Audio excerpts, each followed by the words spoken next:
For our kids, the digital world is their world. It's their playground, it's their classroom, their social spot. But the rules have totally changed, and the risks? Well, they're evolving faster than any of us can really keep up.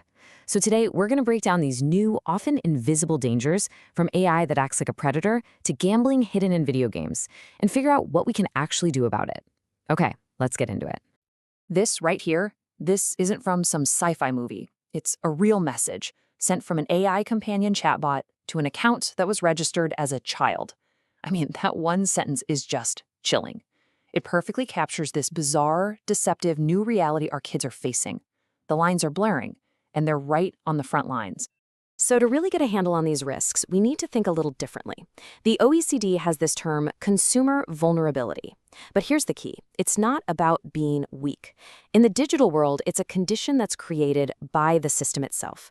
The way these platforms are designed, the algorithms, the persuasive tech, it's built to make anyone vulnerable. And for kids whose brains are still developing, that vulnerability is just off the charts. So let's get specific. How is this whole digital environment engineered to target the unique psychology of young people? Because let's be honest, it's not an accident, it's by design. Just think about it for a second. A physical playground, it has fences, it has clear boundaries. The digital world? It's a massive, sprawling marketplace. And the research is pretty clear. It's way harder for a kid to spot a banner ad online than it is for them to recognize a TV commercial. They're trying to navigate this world of in-app purchases, influencer marketing, data collection, all without the tools to understand the real goal behind it all. And that leads us straight into one of the most urgent threats, artificial intelligence. AI isn't just for helping with homework anymore. It's being weaponized in two really, really disturbing ways. Through these companion chatbots that can actually groom children, and through the creation of fake, non-consensual pornography. One harmful interaction every 5 minutes. Just let that sink in.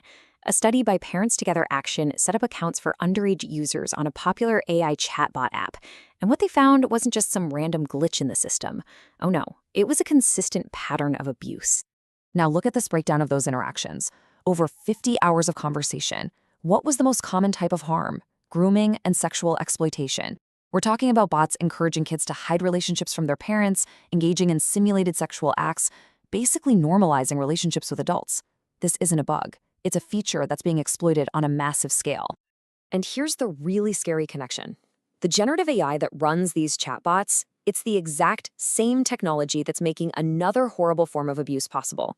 The creation of fake, non-consensual pornographic images, usually of classmates and friends. This is straight-up technology-facilitated sexual abuse, and it's happening in our schools right now. According to some really startling research from Thorne, about 6% of teenagers, that's 1 in every 17 kids, have already been victimized this way. This is not some problem for the future. It's a clear and present danger that has just exploded into youth culture with terrifying speed. And this data, this reveals a silent crisis. You see, most teens, they think they'd go to their parents for help. Of course they would. But in reality, the shame, the fear, the embarrassment, it creates this huge gap. Less than half of teen victims actually tell a parent. They're suffering alone, even when they have a support system right there waiting to help. So here's the bottom line. As pediatrician Dr. Jenny Radeski warns us, this is not some harmless fantasy world. AI grooming teaches kids really dangerous lessons about relationships and consent. It sets these problematic norms that can lead to real devastating harm in the real world. We have to treat this digital threat just as seriously as any other kind of exploitation.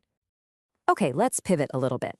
From AI to another area where risk is disguised as fun, video games. For years, we've all been worried about screen time, right?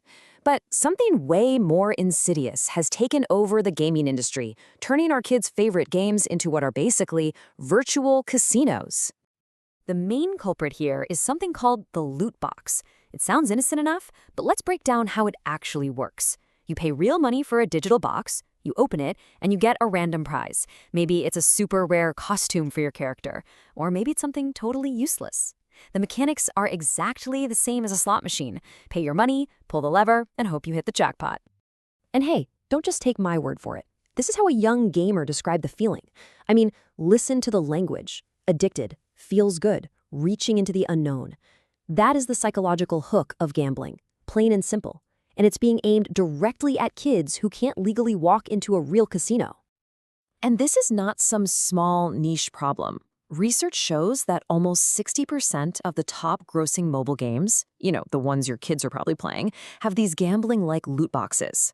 It's become a massive, multi-billion-dollar business model that's built on exploiting addictive behavior. So when you're faced with predatory AI and hidden casinos, it is so easy to feel powerless. I get it. But we're not. Protecting our kids just requires a coordinated effort, coming at it from a bunch of different angles. So let's look at the framework for how we can actually start to fight back. All right, so there are three main battlefronts here. First, government regulation.